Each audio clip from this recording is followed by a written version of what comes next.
Magandang araw ng Miyerkules po mga bayang karerista. Magbibigay na po tayo ng tip, giya at impormasyon para sa araw na to, July 22, 2026. Tara!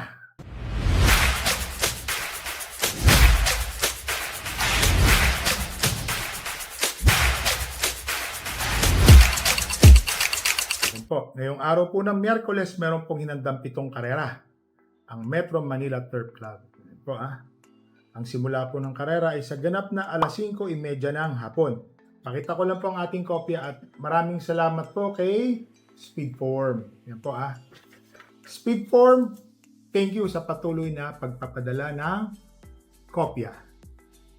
Race number 1, 3-year-old and above maiden race. Placer po ito, mga natitimbang at bagong kabayo.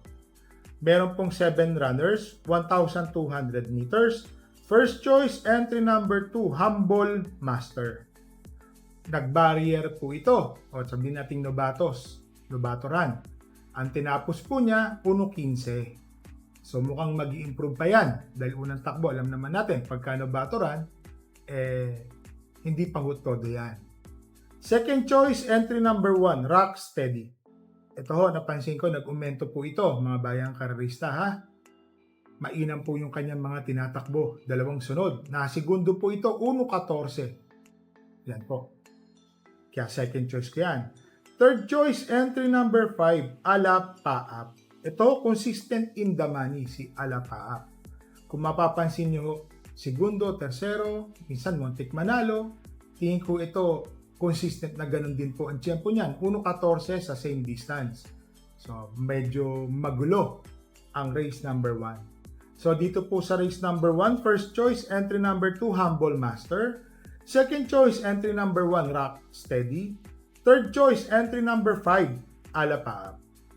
Dito na tayo sa race number 2, rating 17 to 41 split, 8 runners, 1,200 meters. First choice, entry number 8, Rocking Bell. Ito mukhang magaling na po yung kabayo na to.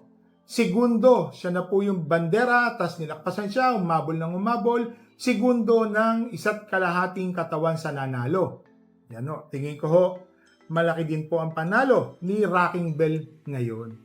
Second choice, entry number 2, Give Me a Break. Ito para sa akin, nag-uumento po yung mga takbo nito.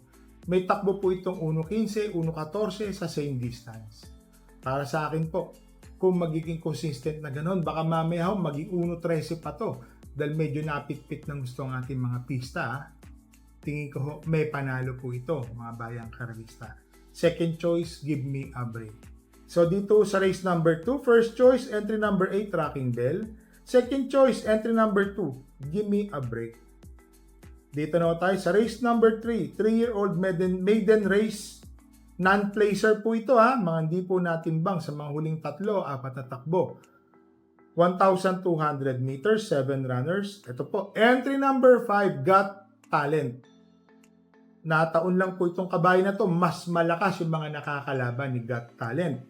So, solohin ko po yan. Para sa akin po, lamang na lamang sa tiyempuhan pa lang. Meron po itong 1.13.8 o 1.13 media.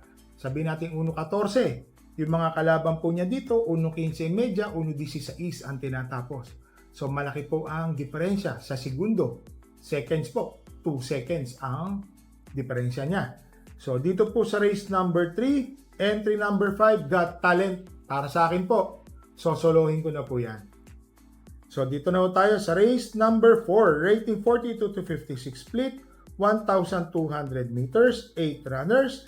First choice, deremating kabayo pwede yung sumunod. Entry number 8, Sting. Matibay na matibay po yan. Lalo na JB Hernandez ang sasakay. Siya po ang aking first choice. Second choice, medyo dihado po. Entry number 3, 7 cycles, GL Shego. Kung mapansin nyo po mula race 2, race 3, siya. Puro sakay po ni GL Shego. Itong race 4, dito pa rin ako sa kanya. Second choice ko. Tingin ko may panalo po yan. Meron po yan 1.14 sa same distance nung nasa maiden race yan. Tapos mainam po mga tinatakbo niyan. Third choice, napakatuling kabayo. Entry number 6, My Boy Lollipop. Kung mapapabayaan po ito sa unahan. pasture paper po yan. Pag naka-media trangko po tayo dyan, malaking malaki po ang panalo. So dito po sa race number 4, first choice, entry number 8, Sting. Second choice, number 3, 7 Cycles. Third choice, entry number 6, My Boy Lollipop. Dito na tayo sa race number 5, rating 42 to 56 split, 8 runners, 1,200 meters. Ito po yung isa sa pinakamahirap na races, race number 4. Pero first choice po natin, entry number 2, Light from the East. Segundo po ito nung huling takbo, 1.25 medya ang kanyang tinapos. Tingin ko malaki po ang panalo. Second choice, entry number 7, Parisian Light. Napakalakas po ng kalaban nito nung nakaraan. 1,500 ang distansya. Alam nyo kung bakit? Hanggang rekta, last 200 o 150 meters, siya pa ho ang may hawak ng unahan. Tingin ko ho, pag napabayaan, hindi ho nalutya, malaki po ang panalo, Parisian Light. Bakadiyado po yan. Third choice, entry number 3, Basket of Gold. Ito, segundo rin po ito. Ang nanalo po nun si Easy Way. Ang tinapos po ni Basket of Gold, 1,400 meters, 1.26. Yan. Pero tingin ko, all the way, naka-permis po ito. Mainam na kabayo po. Kasi sumama ng sumama, Easy Way po yung nanalo. Nasa segundo, tersero siya naglalaro.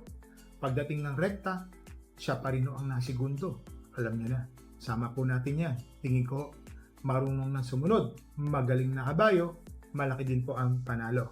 So dito po sa race number 5, first choice, entry number 2, Light from the East. Second choice, entry number 7, Parisian Light. Third choice, entry number 3, Basket of Gold. Dito na tayo sa race number 6, rating 42 to 56 split, 8 runners, 1,200 meters. Ito po, bumaba ang laban. Couple entering 1 and 1A. Unleburn Sir William. Itong si Sir William, dito sa karera na to, sa same distance, 1.13 ang kanyang ginagawang tempo. So para sa akin po, lamang. Meron pang isang unleburn na pwede yung manood ng tersero. Kwarto pwesto, re-recta lang kung sakaling hahabulin nila si Sir William. Second choice, entry number 6, Swift Singy. Bakit to? Segundo po ito kay Runway 10. 1.26 medya ang kanyang ginawa sa 1,400 meters. Kung i-convert po natin, 1.13 rin ho. Yun lang, syempre, iba ho yung pacing ni Sir William. Kaya siya ang first choice ko. Second choice ko lang ho muna, si Swift Singy. Third choice, baka makinabang kung sakaling magkaroon po ng lutsahan sa unahan.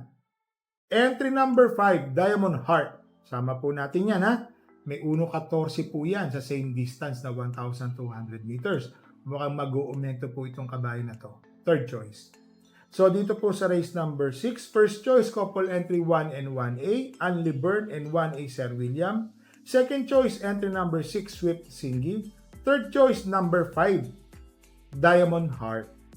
Dito na tayo sa last race, race number 7, rating 42 to 56 split, 1,200 meters, 8 runners. First choice, ito malamang mag-uumento. Maganda na mga tinatakbo, nandoon na, always in the money. Number 7, High Society. Tingin ko malaki po ang panalo niyan. Pagka nagkaroon po ng killer pace sa unahan, High Society, manonood po ng pang-5, pang-4. Malaki po ang panalo ngayon. Second choice, entry number 6, Point of Pride. Bakit to? Parati ho ito bumebenta. Nung nasa mababang ratings po ito, nakatatlong sunod po atang panalo kung di po ako magkamali. Kaya ho tumaas po ito. Para sa akin po, Point of Pride, di kalabit. Malaki po ang panalo. Second choice. Third choice, entry number 2, Luke Skywalker. Ito pong si Luke Skywalker, isa rin po ito sa deremate na ngayon, na kabayo. Tingin ko may panalo rin po ito pag nagkaroon po ng killer pace sa unahan. Between Rule the World, Lady Sabine, Gold and Silver, Point of Pride. Yan po. Luke Skywalker, re-remate, baka magsabay po sila ni High Society. So, third choice ko po, entry number 2, Luke Skywalker. So dito po sa race number 7, first choice, entry number 7, High Society. Second choice, entry number 6, Point of Pride. Third choice, entry number 2, Luke Skywalker. So mga bayang karerista, ngayon pong araw ng Miyerkules, meron po tayong kabayong tatakbo. Race number 4, entry number 7, Who's That Girl? Hindi ko po nakitang mananalo. Napakalakas po ng mga kalaban. Yan sa akin yung maririnig dyan. Labas naman po yan. Tingin ko tsamba lang po yan. Kabayo ko na yan. So kung gusto nyo po isama po natin. Pero ako po, tataya po ako ng mga exotic dyan. Pag na segundo, para na po akong tumama sa loto niyo. Tersero, kwarto. Masaya na po ako nun. So mga bayang karerista, ngayon pong araw ng Miyerkules, parati po namin kayong nire-remind. Bet small, win big, bet big, lose big. Magdala po tayo ng payong at tubig na mainom. Happy racing and stay safe po sa inyo.